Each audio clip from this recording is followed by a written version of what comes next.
Hello, contractors, and welcome to Toolbox for the Trades. My name is Jackie Aubel, and today I am chatting with Charlie Warren from Convex and Brian Ruffner from No Limit Performance.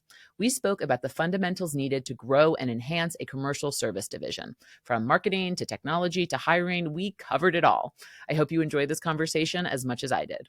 Charlie Warren, you are the co-founder and CEO of Convex, a recent ServiceTitan acquisition. And Brian Ruffner, you are the CEO and peak performance consultant with No Limit Performance. Today, we are going to be talking about tips for enhancing your commercial service division or even just building one from scratch. I am so excited to have you both on the podcast. Welcome to Toolbox for the Trades. And actually, because we have two people on, for those in the audio, Brian, can you say hello real quick? Hello, everybody. And Charlie, can you say hello? Great to be here. Thanks for having me, Jackie. All right, excellent. This way people can hopefully differentiate your voices. We're going to kick this off with an icebreaker. Brian, I'm going to encourage you to go first. If you could see one movie for the first time again, what would it be and why? Well, that's a great question, Jackie. When I was a young man, I was very into basketball, and I really wanted to play basketball in college. And there was a movie in 1977 that came out called One on One that starred somebody named Robbie Benson, who actually wrote the movie when he was 21 years old and then starred in it. And that really, it was about a guy from high school that ended up going to college, and it was a cool story, and it really inspired me. That's awesome. I have never heard of that movie before, so I love that. I love that answer. Charlie, what about you? Same question. If you could see a movie for the first time again, what would it be and why? Oppenheimer. So I went Really? contemporary. It's very good. And I think I love Christopher Nolan movies. I think it's his best one yet. And the cinematography is incredible. So that's my Man. why. I just think it's a great film. Okay, you think it even beats the spinning top ending of Inception? Because that's pretty hard to beat. I was in the theater for that, and the collective sigh of exasperation when it cut to credits, that was pretty intense. Do you have a top on you now? I do not have a top on me now. We'll never know.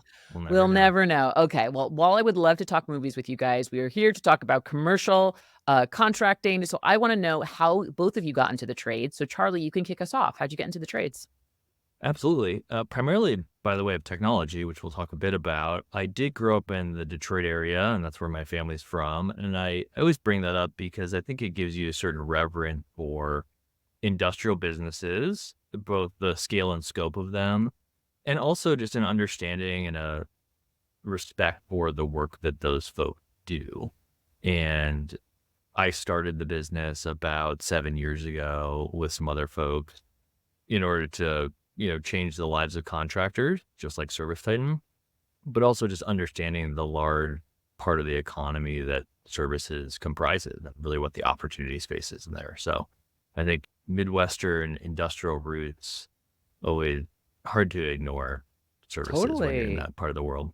Yeah, totally. Brian, same question to you. How did you get into the trades? Because I was originally going to do this podcast just with Charlie, and he was like, no, we actually have to have Brian Ruffner come on. So I would love to hear your background. Well, thank you. It was kind of interesting. I had started my career out in education and then got into sports equipment. And I was at a luncheon. There was a president of a general contractor there. We were sitting next to each other and started talking. We ended up having several meetings and lunches together, and he felt like I was a guy that could help him build his business. And so in 1991, I jumped in as the director of marketing and sales for a general contractor. And then my career continued in the general contractor realm with some very, very large national restoration firms. And then I made the transition into the sub-trades around 2010, worked both residential and commercial along the way, ran some offices, and then worked for a good period of time for Rosen Electric, which is the largest privately held electrical contractor in the U.S. That led me into some larger publicly traded mechanical and electrical firms. After that, did about a 7-year stretch with Comfort Systems USA as their director of sales in the commercial mechanical and HVAC space. Okay. All right. So you've got some restoration, you've got some general contracting in there, you've got commercial, you've got mechanical, residential. You've kind of played in all these different areas. Yeah, I'm very fortunate that I have some touches in all those areas. Okay, excellent. I could see, Charlie, why you wanted Brian to come on. And actually, just to make sure that we're all on the same page, so we know, Brian, you're a little bit of a jack of all trades here when it comes to this industry. Charlie, can you tell us what Convex is for folks that don't know? Yeah, absolutely. We are the leading sales and marketing software platform for commercial services specifically. And when I think about like what do our customers hire us to do, it's they want us to combine the best data insights for every property, so physical location, every company, and every person, and then bring that into workflow software that helps primarily salespeople, who we'll talk about today, and marketers, who we'll also talk about, find their next customer or find their next account. That includes upselling and cross-selling in the existing base, the existing sort of install base and assets. Maybe to double click on that, if I'm a user of Comx, I might want to first plan my market. And we'll talk probably a bit about this today, but who do you even go after? And by who, I mean also what types of properties, what types of equipment, what types of technicians do you employ that you can actually deliver on that type of service, geographies, what have you. I want to target the right types of people that's both a level and a part of an organization. And in this industry and commercial in particular, that gets very complex in multi-site location, but there's a lot of different stakeholders. I then, if I'm a seller or a marketer, I want to engage those people in the application. That looks like calling, emailing, actually reaching out in the product. And there's really interesting generative AI things you can do with that. And then lastly, I want to track all of that as a manager. And that kind of gets to the CRM element. And I'll just end by saying the way we've designed the product is batteries included. As opposed to like an empty vessel that you need to put all this stuff into, it comes pre-populated. And so you get all this great tracking and sort of business intelligence on the back end, but it gives individual contributors, be they sellers or marketers, something to actually, use on day one and get successful. And we'll spend a lot of time today, I hope, talking about how do you build these teams? How do you get them successful? I'm biased, but I think technology is a piece of that puzzle. There's a lot more to it that Brian can touch on with his experience. Got it. So just let me reflect back what I heard, and you can tell me Yeah. if I have it wrong or not. So what I'm hearing is Convex is kind of a multi-layered tool. On one end, it provides data into all of these commercial buyers, essentially, or these commercial Yep. customers. So you're able to target folks based on how you want to market your business and what your specialty and your niche is. Yep. And then you have all of these workflows that allow you to track the nurturing of these potential customers and putting them kind of through your sales funnel so you can grow your business sustainably. Precisely. The only nuance I would add to that, and again, maybe we'll talk about it, there's a fair bit of up and cross-selling in this industry. So maybe it was a new construction project that we won or lost, or we did the install on a piece of equipment, but we don't yet have the service, which is obviously the recurring revenue, higher margin opportunity. We're often taking our customers' data and combining it with our insights to build those plays out at scale, because a lot of the growth of these businesses is in the existing account base, in addition to that kind of white space, or some people call it greenfield opportunity, truly net new customers. If you're good in this industry, your customers should want to buy more from you because they're having a good service experience. Got it. Got it. Okay, cool. I think I have a good grasp on what Convex is. So Brian, tell me, how did you get introduced to Charlie and the team at Convex? So it was kind of interesting. I was fairly new to my position with Comfort Systems, and I was looking for some prospecting tools that we could use. Our vision was to grow out our service business. And so I was leading a team of sales reps in what we called building services, which was direct to owner project work, and then preventative maintenance service agreements, which then also included our demand service along with that. So Charlie actually hit me up, I believe, on LinkedIn. And what was interesting is maybe part of it was I was looking for something, but also Charlie's approach was different. I don't remember what it was, but it was different than what all the others that were trying to hit me up with. So we actually had a conversation on the phone.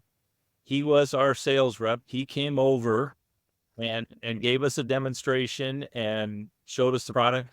And when we decided we wanted to move forward, he was the one that actually set up everybody and did it all. So I think it was just Charlie at the time, maybe a couple others that were involved, but we got on Full cycle.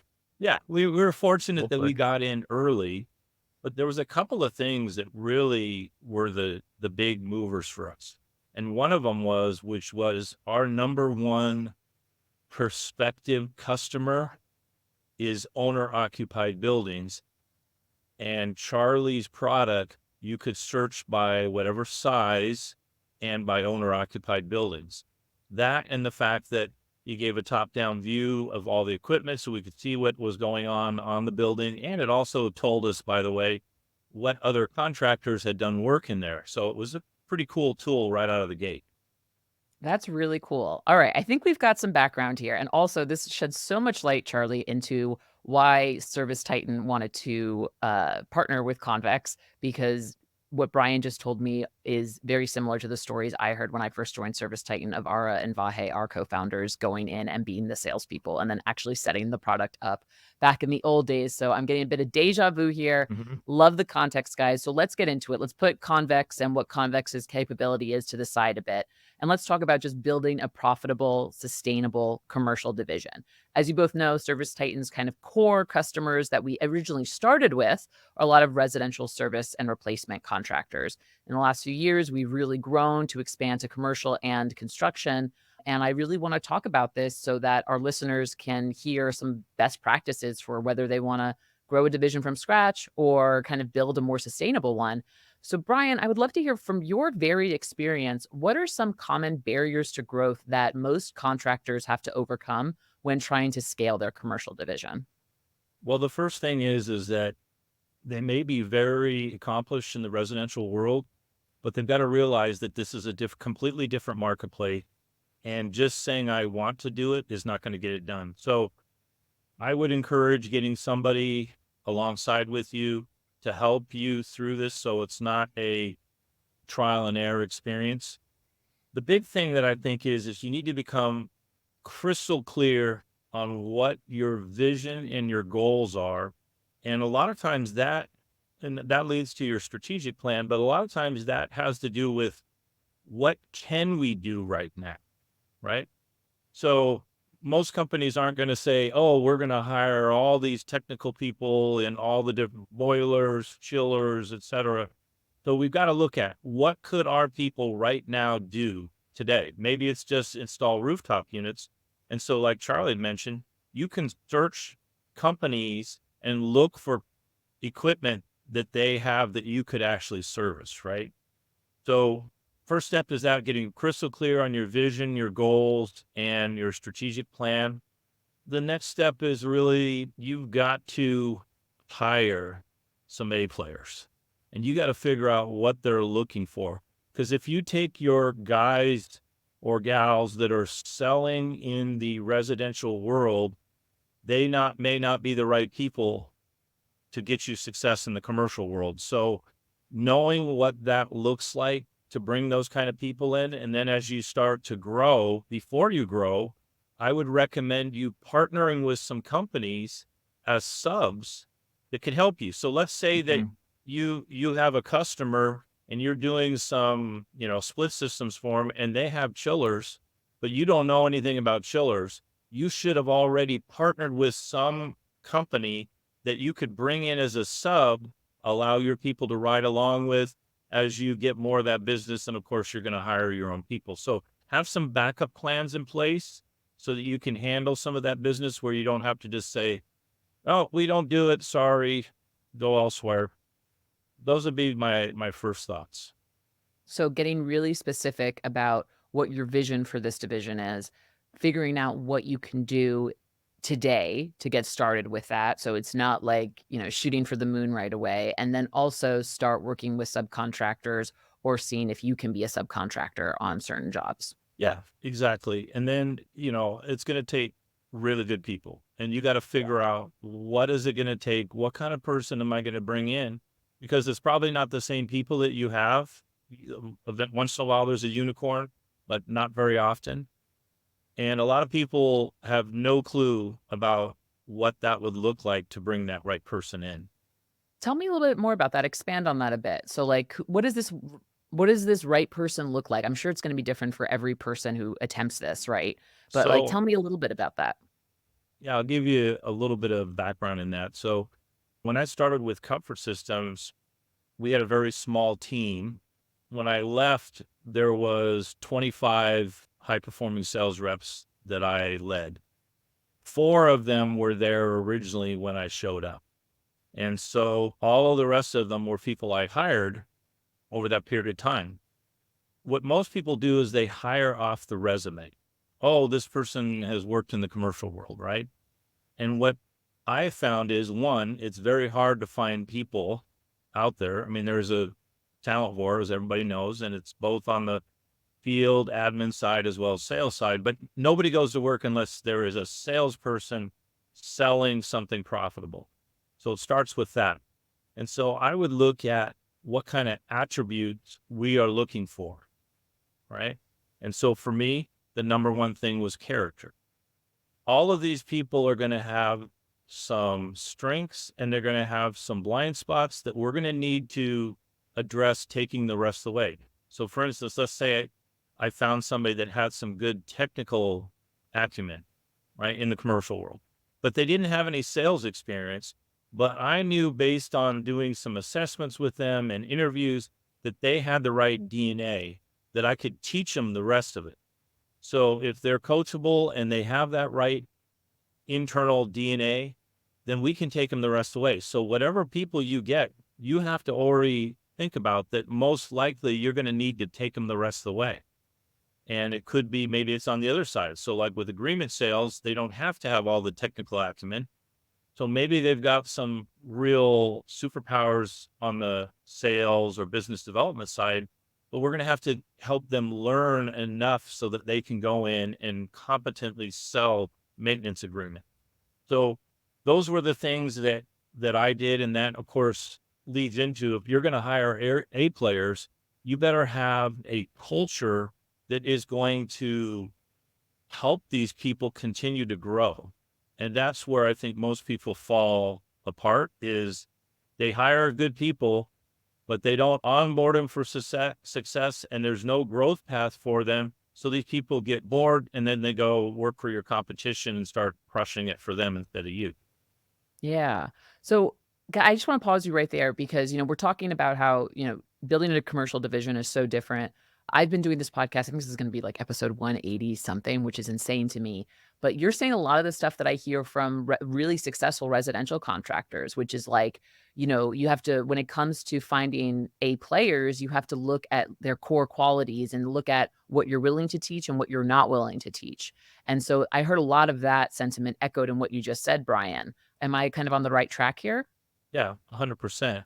That one piece, right? Because a lot of people don't spend a lot of time or effort into continually helping your people grow. Mhm. I'll guarantee you, if you bring the right people in and then you help continue to get them growing, and it never stops, there is no finish line, then they will help you grow the business. So you look at the 4 people that were originally with Comfort Systems when I got there. One of the things that I'm really proud about is that they're all were 15, 20-year employees. And once we started this growth culture, this high performance culture building and continued it, the results were these guys were doing 5x what they had been doing for 15 years. Wow. Wow. So it helps existing people as well as new people that are coming in. Can I jump in there? Yeah. Yes, of course. Go for it. I want to get a little specific here. One of the things we saw maybe 5 years ago, 6 years ago, even 7, was an approach on the talent side to basically hiring, poaching, if you will, top performers in the same geo market from, in a similar role. The idea being, the old expression like they're worth their Rolodex. And so they would bring their Rolodex over. My sort of outside in perspective is that has seldom worked. Would you recommend that, Brian, like hiring directly from other folks in market? Or do you think you can build some of these people more from the ground up? What's your approach to the sort of local hiring game? Well, that's a great question, Charlie. You're right. When I had tried hiring people and we were thinking we were getting certain customers that were coming with them, it never usually worked out. And that's also, can be disappointing to them because they think maybe all these people are going to go with them, but they don't. So it's really more having the core attribute that we know, if groomed right, will help them become superstars. So yeah, I don't think that's accurate, although I have, as you called it, poached a few people from our competitors over the It can years. work. It can Yeah, work. Yeah. but it wasn't because of their Rolodex. It wasn't because of their customer base, right? And so actually, that's part of it is when you're looking at what could you do, because if you put an ad in the paper, you're going to get very few quality resumes. And so specifically going after some people, which I have done, and I actually used Convex to identify some of them. The thing is that you're going to have something compelling of why they'd want to leave, unless they're just very unhappy where they're at. And actually, with some of our more younger, talented, they wanted to know what kind of technology we had. What were you using? What have you got? And who became the number one agreement sales in the whole country for comfort systems. When I hired him, one of the pieces he liked was the fact that we had recently got Atlas, and we were showing him this, and he came from the Seattle area doing the same kind of thing, but actually had never seen this before. He said, man, I got a cell phone and a pat on the back, and said, good luck. Yeah, and you're investing in the team. Maybe a related question, another kind of my perspective failure mode we have seen in building these teams is taking people who are extremely tenured on the technical side and then trying to get them into a go-to-market role without that training. And I've seen it more in smaller companies where maybe they don't have the resources, and so they're sort of half in and out, and they put them into an account manager role. They have no formal sales training, and they really struggle. This is obviously a leading question, but, like, should people be doing that as they're trying to build these divisions, or should they be taking a different approach to enablement? Well, most people that are trying to build a division, they don't have any accounts. There's no account Yeah, fair. role, right? Yeah, fair. So, and that's similar to how things were with most of the companies I've been with, is that you got to make sure that they've got enough in their DNA to be able. Now, nobody is born, being a natural cold caller. Nobody comes out, the womb saying, man, nothing I could rather do than be a cold caller, right? But you're going to have to figure out some ways that you can help them with warmer leads than just diets, right? So that's helpful. But eventually you want them to build their book of business to where then they are going to become more of a farmer than a hunter. And so you want to make sure that there's both of those skill sets that you feel like that are part of who they are. Yeah. Or that you could teach them. So I just want to. So this is also coming for me. So Brian, just so you didn't know this, I didn't have much of a trades background when I joined ServiceTitan. So through this podcast and through just osmosis of being surrounded by incredibly talented people, I've learned how our industries work that we serve. Commercial is still fairly new to me. So I just want to make sure I'm understanding. You have someone come in to help build this commercial division, and that salesperson, that main contact, is really trying to build relationships, right? Because those are the relationships that will drive your commercial business. Yeah, that's correct. And part of why I say that rarely is a residential person going to work out in the commercial world. I've tried in the past hiring some residential guys that were very successful, and they never really did well in the commercial world. So it wasn't mean it couldn't happen, but it just hasn't. Why do you think that is? Just different set of skill sets. They were used to getting leads from marketing that was going on, and that's not usually the way it works in the commercial world. Very few in the commercial world are doing a lot of marketing. If it is, it's more, partnering to support, a particular cause for a golf tournament that, there's people that you want to, meet there. Things like that. It's not the traditional marketing funnel that you would see happen in the residential side of things. So the real marketing are the salespeople. So you've got to have the salespeople that are going out there, and they are your branding and they are your marketing. And while someone from residential or someone with a ton of technical skills may know all the ins and outs of chillers and all these other types of equipment, if they can't nurture relationships, if they can't show up to that golf tournament and make contacts and be a good representation for the company and the brand, they're not necessarily going to get your commercial business very far. Yeah. And don't get me wrong, we have people with a lot of different personalities that have been wildly successful. It doesn't always have to be that what people think is the typical salesperson that is real outgoing and can talk to anybody. It's really somebody more that's very thoughtful and can ask the right questions and can listen actively better than anybody else. Can I add one note on that, Jackie? The end user buyers are changing too. So this is going on independent. And so if I were starting a new commercial kind of go-to-market motion, I would recognize that the people that I'm selling to are changing. Historically, let's take the mechanical trade as an example. The buyer was a facilities manager or, kind of building engineer, a single person making like pretty one-off decisions. Increasingly, that is someone further up the org chart in the business, potentially managing multiple properties, and increasingly tasked with other KPIs or objectives around building energy load, savings there, or sustainability target or whatever. And that is a much different sale. That is a financial, value-driven type of motion, not a sort of literal order taking. Someone calls you up and says, I want a new, piece of equipment. And so even in the commercial market, I think that's really changing. And therefore the skill set of either the attributes of the people you hire, as Brian mentioned, are probably changing. And the way you enable those people to do their jobs is changing. I think there's a lot more emphasis on sales enablement, continuous training, and preparing them for those types of conversations, because it's a much different sale. And it's probably a much harder sale. That's a really good point. I'm glad you brought that up.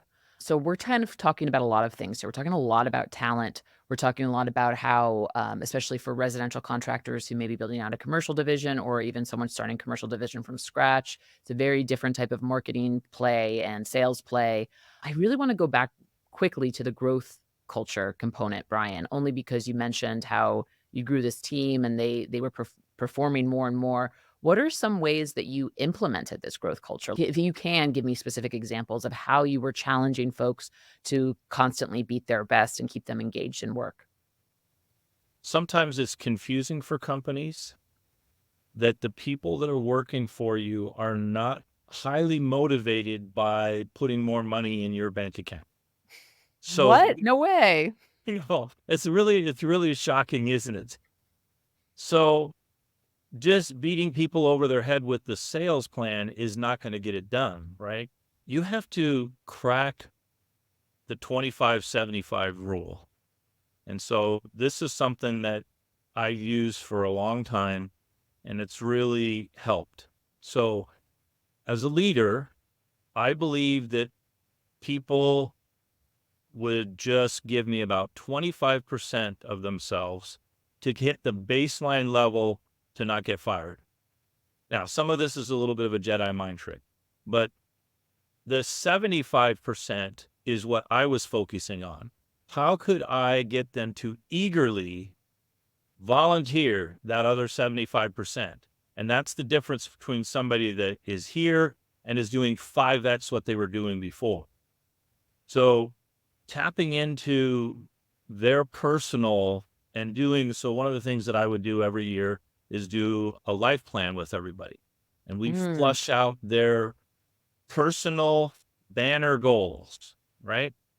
And then tying a direct line from their personal sales goal and how that's going to impact what they're going to do.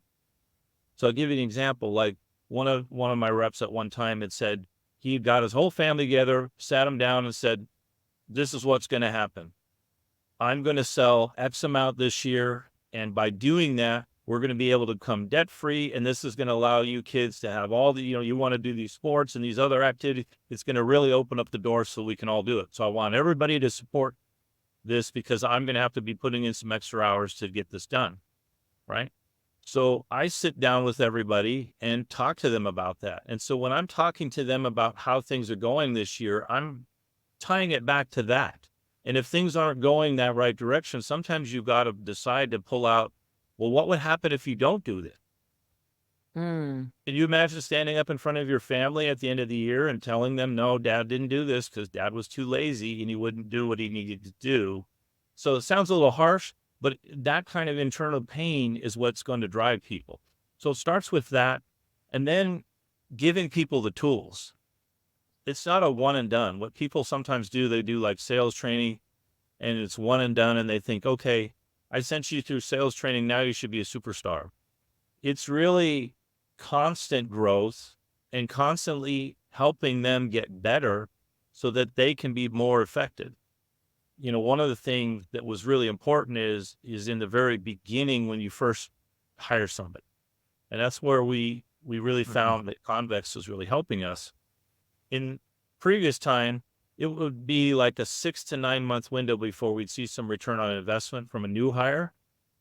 But using the tools like with what Convex would give us, now that's shortened to a 30 to 60-day window. We would be expecting people making sales. Now, that's good for the company, but it's also really good for that sales rep because now they're getting Big Mo on their side. They're getting a belief, a confidence level, and now that just drives them. Plus, it also drives their roots deeper into the organization to where they say, this is my place.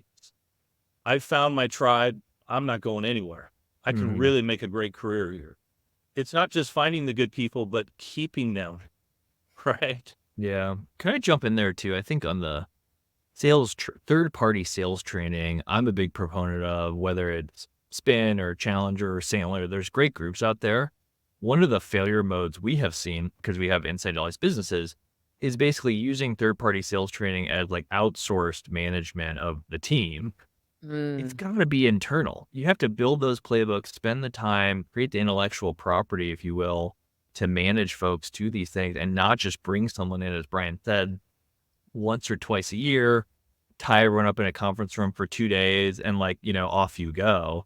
You got to live and breathe that kind of management of these people, as Brian said. And I think too often people just want to throw a bit of money at the problem, frankly. You literally put them in a conference room, you close the door, and you don't even have to be in the room. And then you say, okay, well, we're good. My team's trained for the next 6 months of the year. They're enabled. It's like you have to build that as a product that your company kind of owns. That's what I think about it. Yeah, part of it is setting the vision too, Charlie. I mean, the leader, the number one mover of any company is leadership, either down or up. One of the companies I worked with when I joined their company, I didn't know this before I got there, but they informed me on day one, hey, by the way, we have that 87% turnover rate here. So I'm hoping you can, right? Wow. I'm like, oh my goodness. You're like, great. Can't wait to figure out why. Yeah, right. And it was pretty obvious, but part of it is the vision. So one of the things that I did, okay, is I wanted to create a different vision for what we had. And so I just kind of slipped in, started calling our team the A team. And it was really setting a set of a vision of world class versus just being okay. And so it really is, like Charlie said, it's driven by the leader. It is either going to, and I say this and sometimes people don't like it, but there are no bad teams. There's only bad leaders. And so if your team is not performing, you should take 100% responsibility for them not performing. Yeah. I said it moments ago, but I know we're talking kind of about building up this commercial division, but I have to be honest, what you guys are saying is stuff that I talk about on this show all the time. Like hiring for soft skills that you can't train, incentivizing folks with plans and goals that relate to them and relate to what they want in their life, not just have the goal be put more money in the company's pocket. And then you're also talking a lot about how you're investing in processes and technology that help your team succeed. So you're basically setting the stage in such a way that you're giving your team members every literal opportunity to find the internal motivation and have the tools to do the work to be successful. So that's really what I'm hearing in today's conversation. Do you guys want to add anything to that? I would just say maybe one piece, and then Brian, feel free to jump in. I do think the difference, if we're trying to contrast with some of the residential companies, is just the complexity. And by that, I mean the complexity of the assets, the complexity of the teams that will go service them, the complexity of the sale process. And I mentioned the buyer journey on the other end of it and what those relationships can look like over time. And then oftentimes at scale, the complexity between the relationship of the, call it, folks doing service delivery and the folks selling the work, not to mention the whole new construction element we haven't really touched on. And so I do think that is different, and it probably permeates all of those things in terms of the types of training you do, the types of software you get, and the types of, people you hire. But Brian, curious to hear your perspective, having been on both sides of the Yeah, field, if you will. especially with commercial. In the residential market, a lot of it is price driven, right? Because it's more commoditized, right? I've got a 3-ton unit. Oh, okay. You'll put it in for this. They'll put it in for that, right? It's very commoditized. The commercial service group, and I'm not giving away any kind of, secrets. This is pretty well known. You should be able to sell at over 35% gross profit. Now, the residential guys, oh, we kill it with that. But on the commercial side, we're talking about big numbers. Instead of putting in $15,000 unit, we're talking about putting in $750,000 worth of equipment at 40% plus. On the maintenance side, it's even higher than that. You should be able to average 42 or higher percent gross profit. It's definitely the one thing that you did say, Jackie, is you said you got to hire for soft skills that you can't train. I look at it just a little differently in that I'm looking for attributes and a coachability that I know I could train them. They just may not know it, right? The other thing is it's really three things. It's character first. Do these people have high character? 2, are they hungry? Do they have the potential to be a high performer? They may have they did not accomplish it yet, but I believe that they have it. And then 3, what's their level of people skills, which is kind of what you're talking about with the soft skills, is what's their innate emotional intelligence they already have, right? Do they have the ability to display what I call tactical empathy? And if not, do they have the right attributes that I believe we could teach them this and then they'll crush it because they just didn't have that before.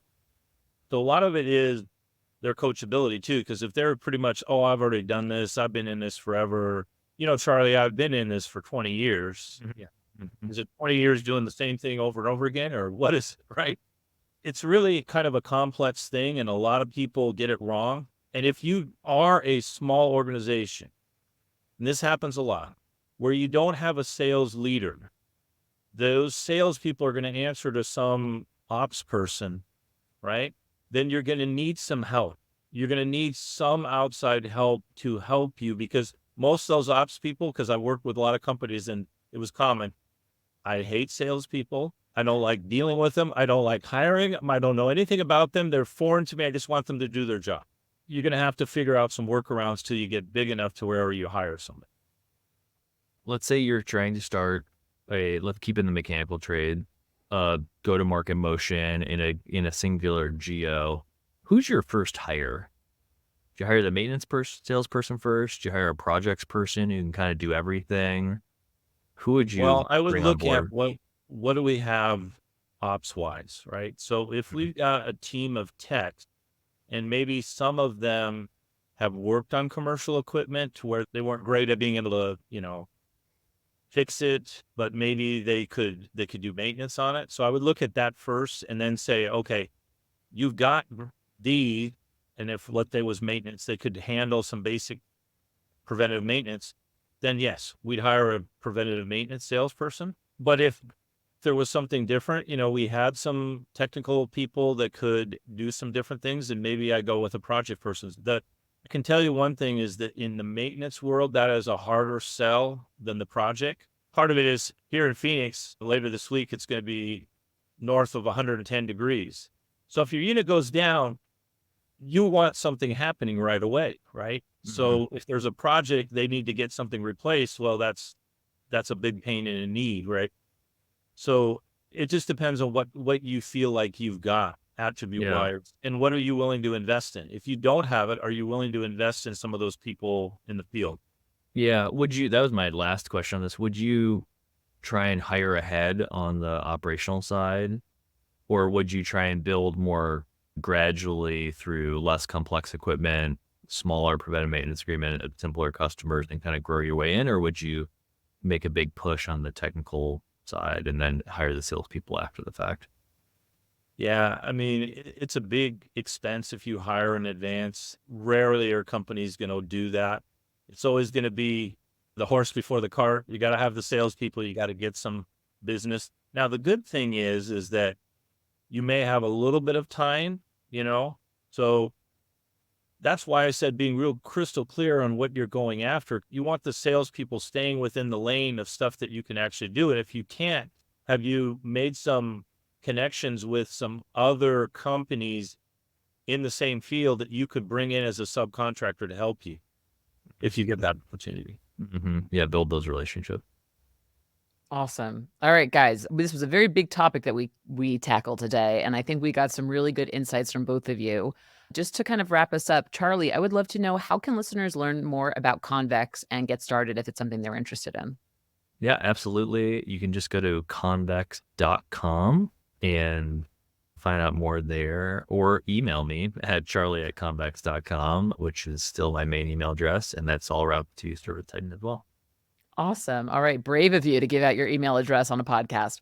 Brian, I don't know if you want to follow suit, but you've really shared some awesome insight today. And I know that you're with No Limit Performance. So how can folks find you if they want to talk more to you or work with you? Where can they find you? NoLimitPerformance.biz. You can go to our website, or you can email me at Brian, Brian, at NoLimitPerformance.biz.